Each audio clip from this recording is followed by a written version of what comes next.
Live telecast हो रहा है बच्चे, सब लोग देख रहे हैं, जवाब दो।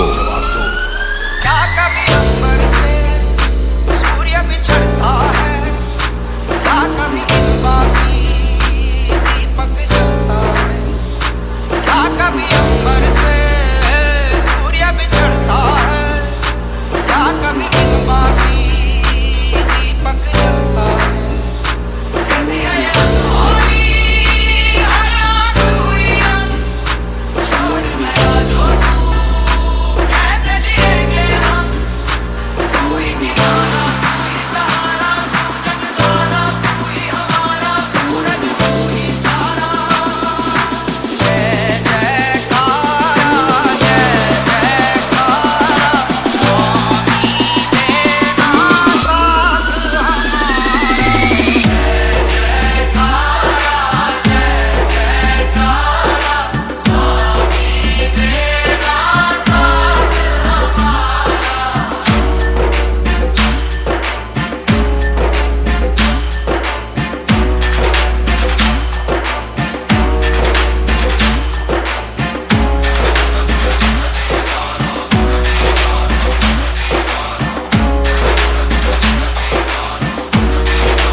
गाजियाबाद से गाजियाबाद से गाजियाबाद से गाजियाबाद से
गाजियाबाद से गाजियाबाद से गाजियाबाद